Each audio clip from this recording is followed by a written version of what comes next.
हम जा रहे थे शांतिपूर्वक तरीके से, गांधी मैदान से निकले राजभवन जाने तक के लिए रास्ता में कई जगह ब्रैकेटिंग लगाकर हमको रोकने का प्रयास किया गया।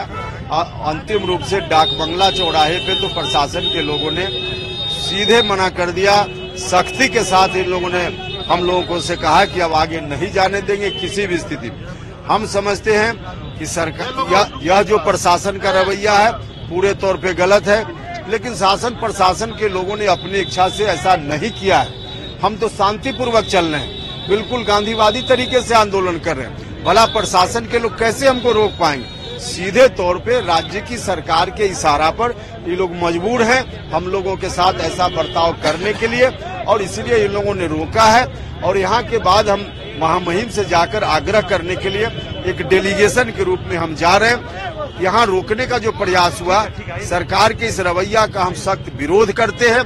जनता की आवाज को हम कहीं पहुंचाना चाहते हैं। हाँ, निश्चित रूप से हम लोगों ने थोड़ी देर के लिए धरना पर हम बैठे शांतिपूर्वक तरीके से, तब इन लोगों ने इजाजत दी कि एक डेलीगेशन महामहिम तक चलिए, और महामहिम तक हम लोग जा रहे हैं। एक डेलीगेशन के रूप में जाकर वहाँ उनसे अपनी बात करेंगे।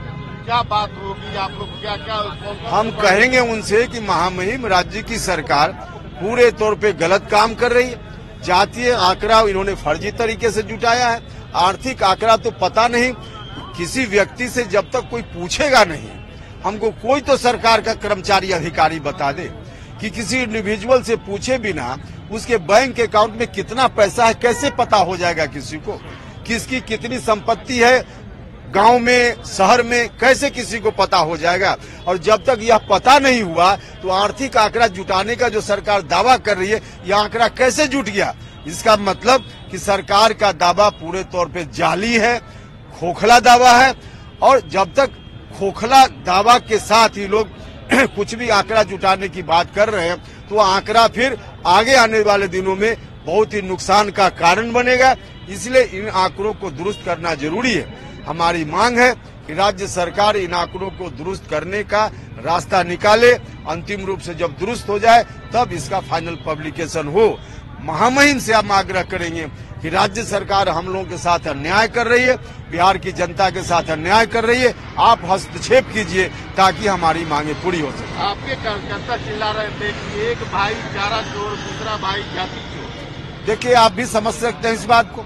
जब आदमी के मन में गुस्सा होता है तो कुछ बोल देता है अनर्गल या अनावश्यक, जिसकी अभी जरूरत नहीं है। अभी जो भी आप नारा की बात कर रहे हैं उसकी तत्काल आवश्यकता नहीं थी, लेकिन लोग चूंकि यही नारा कभी नीतीश कुमार जी लगाने का काम करते थे, यही नारा कभी ललन सिंह जी लगाने का काम करते थे, और आज हमारा साथी अगर यही नारा लगा रहा है तो नारे पर कोई आपत्ति नहीं है। लेकिन अभी नहीं, इसकी जरूरत अभी नहीं थी। अब गुस्सा